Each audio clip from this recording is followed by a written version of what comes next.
Shalom and good morning. It is Sunday, August the 1st, and it is 7:30 in the morning, and we have an overcast morning. Hopefully it will rain because we desperately need the rain. The ground is very dry, so it looks a lot different back here than it did last week. Check it out. It actually looks a little naked. Our little sentinels, or our big sentinels, are gone. We have a huge pile of mulch, but it makes the garden look so small.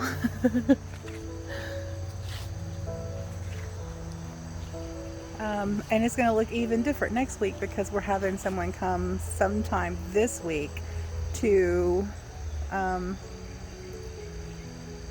what is it called? Grind the stumps. That's what they're going to do. He's going to come grind the stumps one day this week.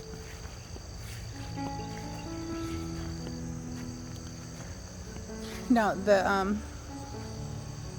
if you look at everything these guys had to avoid, we had limbs hanging over all of their buildings. Our building, our new heat pump, all the stuff laying right there, and there is a glass top table laying right there too that we haven't got set up yet, and it was overhanging our house. And this one was overhanging our skylight in our garden shed, and then this one was overhanging their fence and all of these plants right here. And let's see, this one was overhanging the garden also a little bit. The only damage that happened, except for divots like that, look, I just stepped in that, not paying attention to where I was walking. Yeah, okay, so there's that, which can't be helped because, I mean, the divots in the ground, that can't be helped because when the tree, or the piece of the tree hits, the weight of the tree is what caused that. So that was not done by the truck or the guys, that was done by the trees when they came down. So we have those that we need to fill in. And but if you look at everything that they had to avoid hitting, they did an excellent job. There were two things other than that, and that can't be helped. And you know, they can't help where the tree bounces when it hits. So this one right here hit along here and bounced, and it knocked this one over. I still don't have the stakes pushed back in to straighten it up, so I need to get that done. But bless their heart, they set it up back up right, but they buried this one right here underneath. And I was like, wait a minute, I missed a flower when I come out here the other day, Friday.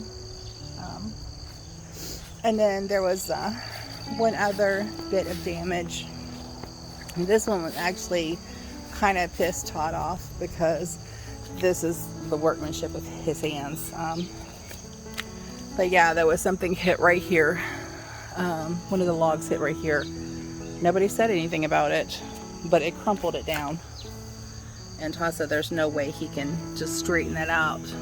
It's gonna have, that whole panel's gonna have to be replaced, which is gonna be fun because we're gonna have to move all of the dirt that's in this bed somewhere else, and then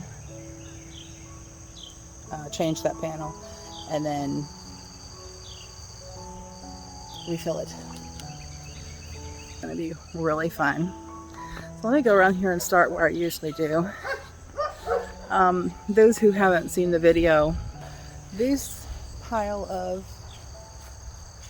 2x4s and metal 2x4s are going to be to make a greenhouse to go right here.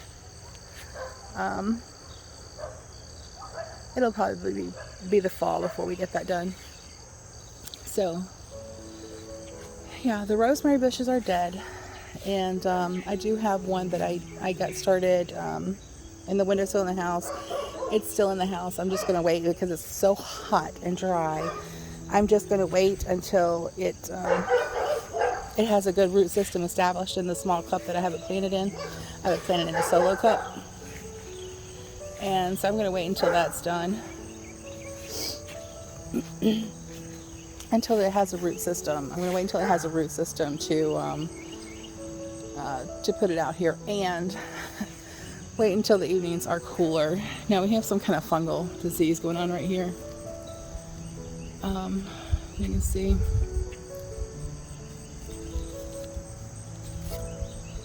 So we got some neem oil that we need to spray them down with. Hopefully that will work.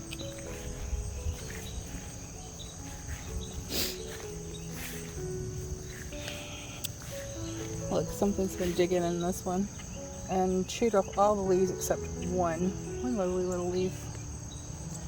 I have severely neglected these garden stalks this year.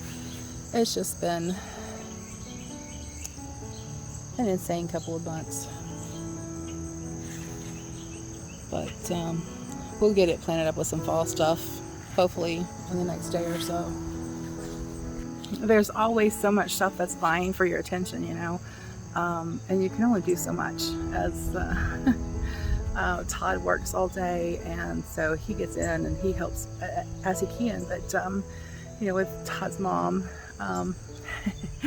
and Kelsey, and you know, keeping up with the channel and the website, it can be a little taxing. So I'm trying to figure out ways to you know, to make it work. I do like doing the channel, and I do like doing the website because I can express myself very well in those, and you know, I like doing it. But it does take time to edit the videos and to do stuff like that. So let's get on with the garden tour.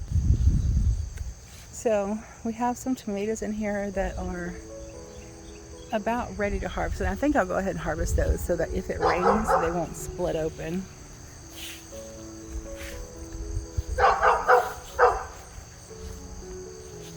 There's 2 tomato plants right there that I need to get pulled out. This one needs to be trimmed up. I pulled out 5 on the other side because they were really not doing well. They were struggling like those 2 right there are, and I think it's probably the heat. But I'm gonna put some. I have some in the kitchen window. I got some suckers. I have some suckers soaking in some water, and they have put on some roots, and I'm just hoping it'll cool down for a couple of days so I can bring them out here and set them down in the soil. If not, I might have to do that in the house. We'll see. But that is a good way. Using the suckers is a good way to extend your harvest season or your growing season for the tomatoes, because you can take the suckers off, and when the mother plant is dying from old age, you have your sucker that's coming up. So that is one way that we have been able to extend our harvest for the tomatoes. So right here's where I took those out. And I don't remember if that was this week or last week because it's been a crazy week. Yes, it has. Yeah, there's a couple yellow tomatoes over here that are ready to harvest.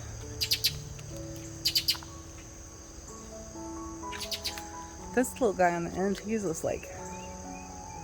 hardcore. I still haven't seen any sign of damage by, oh, this plant got broken off by the tree limb. I still haven't seen any damage by hornworms. No sign of hornworms. Praise Yah. This pepper bed is getting some peppers. They're getting some peppers on it. There it is. So these are just now getting peppers on. These are the ones that we started from seed, or some of the ones that we started from seed. And they are, so they're behind the others because we started them in the middle of the season from seed.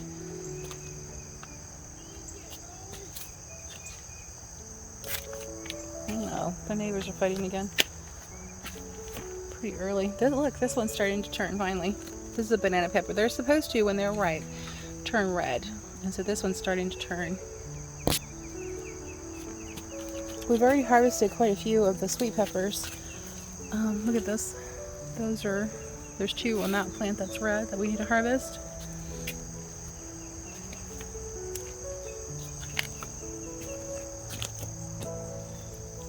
Those will be ready in a couple of days, and so will that one and that one. Our sunflower opened up its head yesterday. This one has multiple. Isn't that pretty?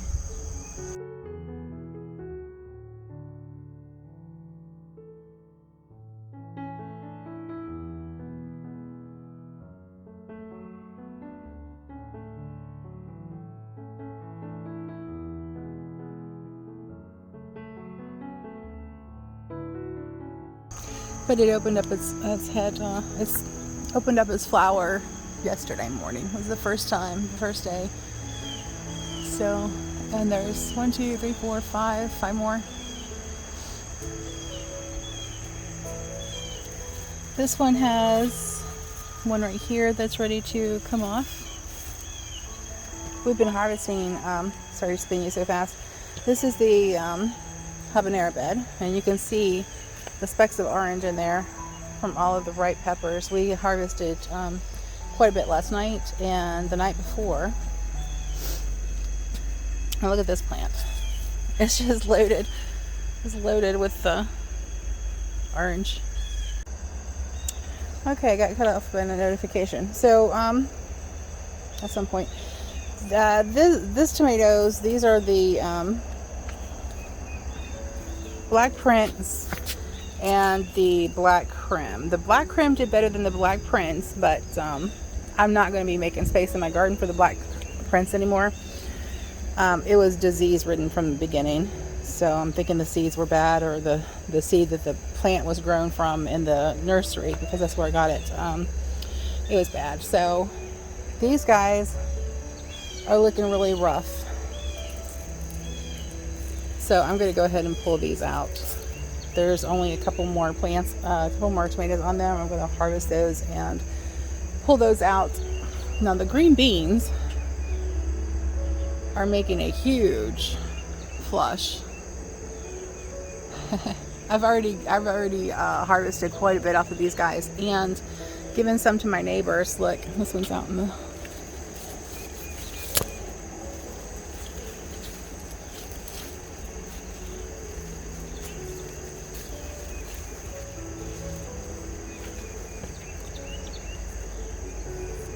There we go. This one's out in the, that wasn't out in the middle of the pathway.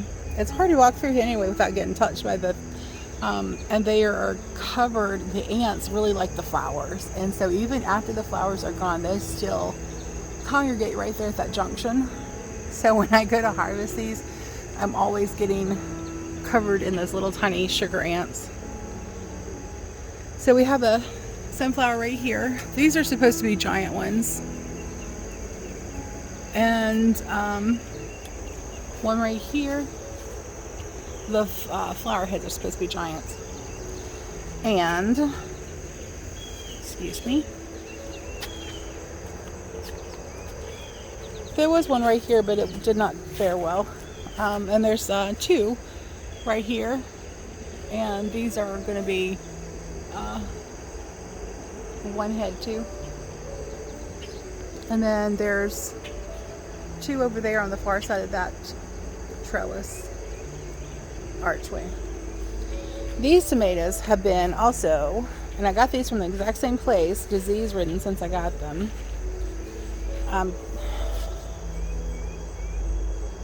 These are bush, so they're about dead. I'm gonna yank them out and turn that soil into the compost. So in this bed we've got Santa Grande right here, which haven't started to turn yet. These also are, except for those right there and this one right here, are ones that we started from seed. And then we have the orange bell and black cobra. There was one black cobra survived, which is a very interesting. It feels fuzzy. That's the first time I've noticed that. The black cobra plant feels fuzzy.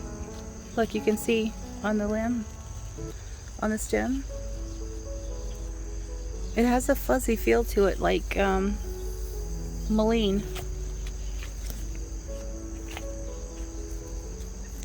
So, okay, back to the beans on this side. I have a couple of the green and a couple of the purple that I'm letting go to seed so we can have those, because this is a really the most healthy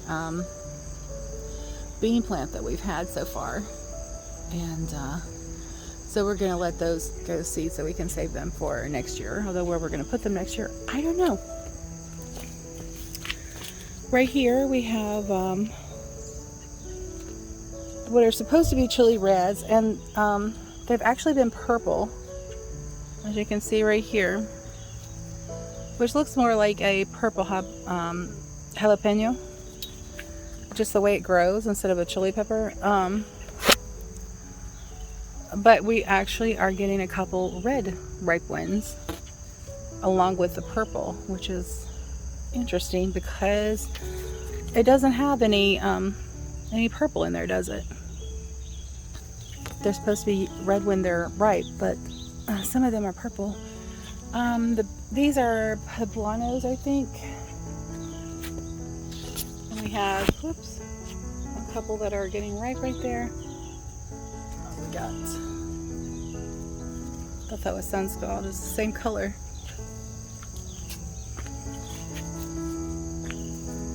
Now the birds have been stripping some of the leaves right here for these.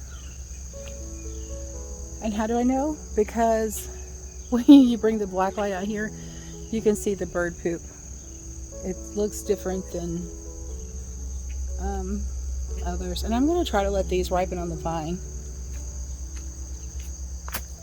Let's see, we have 4 watermelons. There's this one. And this one right there, and then there's one right here. I'll get it eventually. And one right here. So the vine borer got the spaghetti squash. It's dead. So we harvested that the other day. We harvested all of the, except this one, and he's not quite ready yet. We'll just leave him hanging there. Actually, once I cut the vine down, he'll hang right here, but, yeah, I'm going to leave him hanging until he hardens off in the sun. And here's another sunflower. He can't decide if he wants to grow on this side of the fence or on that side, so he's kind of wound himself in there. And then there's that one over there, if you look past the dead leaves. So here's the dead vines where we pulled out the borers and killed them. Need to clean that up this week. With all of the vibrations from the trees falling, this bed actually settled some more and developed some more holes in it. That's not something digging in it. That is actually where it has settled around the tree limbs that we planted, that we buried in here. Hugel culture.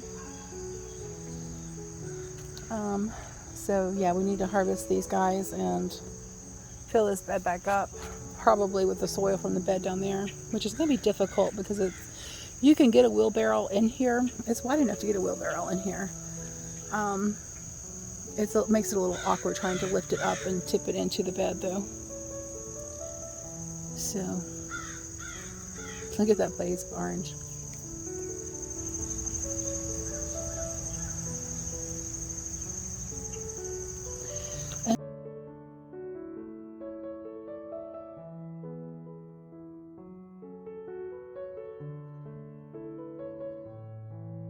So these are the cayennes. We've had a bunch of those ripen overnight because we did harvest some last night. Yeah, look at that.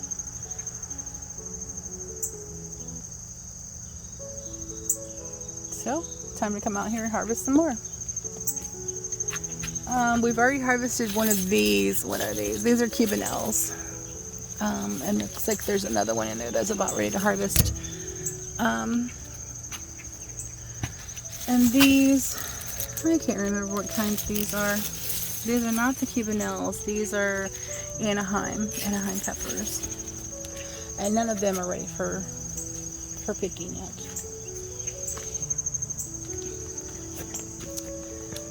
So, also this week I'm going to be tearing these cucumber plants out because the squash bugs have hit it really hard.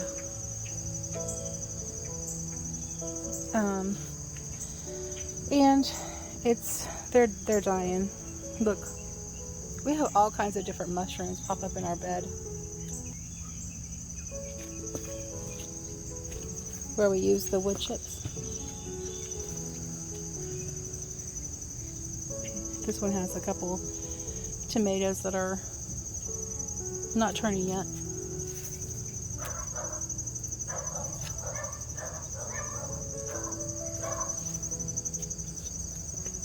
Whatever was digging in the beds, when I fixed this to where they couldn't get under it, they stopped.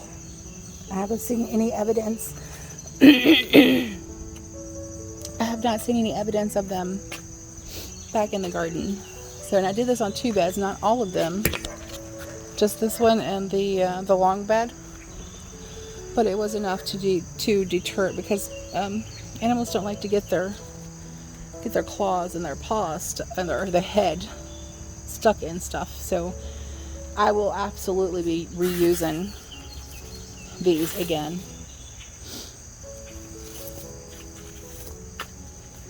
And these are the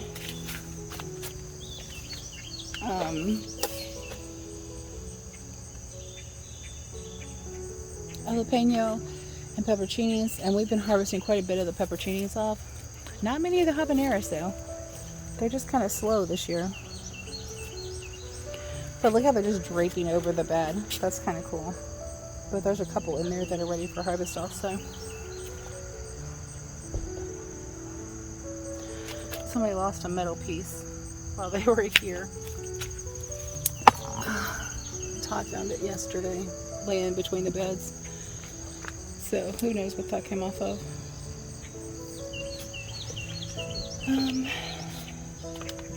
The fig trees are not looking so hot in the heat.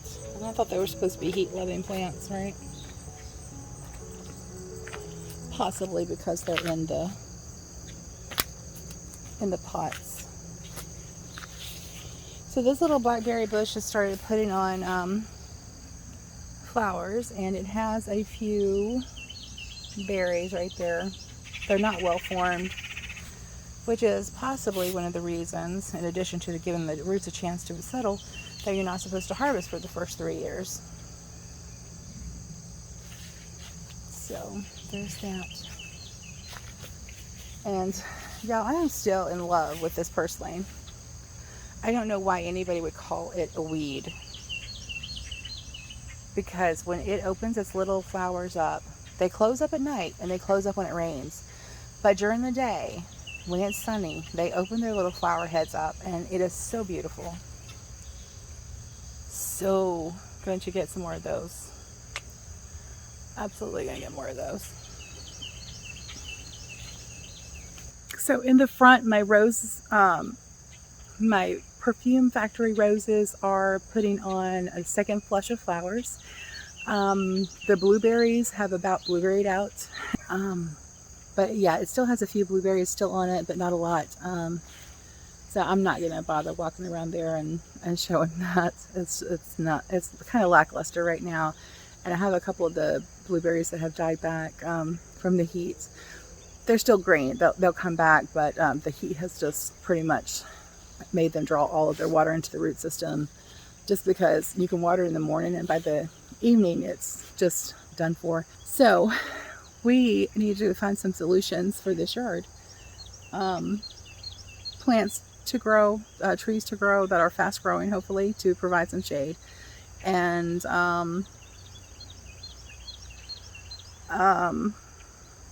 also I'm wanting to put right here, I'm wanting to build a patio out right here. And so that's going to be one of the next things on my list out here. After the stumps get ground, we're going to get probably, I'm thinking about planting another tree like right here, like right in here, not where that one was and not where that one was, but like right there. Yeah, right in there, like a little closer to the center of the property instead of close to the buildings, to provide shade. I was thinking about a maple tree, and there are some maple trees that grow pretty fast, so Todd doesn't want to give up any of his maple trees. So I will be buying that one. And this one, I'm not going to put anything else right there, I don't think. Although, between this tree and this one over here, they provided quite a bit of shade for the garden, so they didn't burn up quite so much until this year, when they were mostly dead and did not provide the shade. So, anyway, we have quite a lot of decisions to make, and like I'm twirling. We have a lot of decisions to make in the backyard here to address the sunlight being too strong on the plants, and also a screen back here. I'm wanting some kind of evergreen as a screen back towards the back. Something that's not going to grow really tall, but enough, tall enough to provide some privacy, because you can see everything when you look out the window now. There's no trees blocking the eye view, so yeah, I'm not real comfortable with that. I like privacy, so yeah, we need to do that. So quite a few decisions we have yet to make in the backyard here. So stay tuned to find out what we do, and if you have any suggestions, drop them in the comments. That'll end the video for today. Thank you for joining me. Yahuah bless you and keep you and give you shalom. Until next time, Yah bless.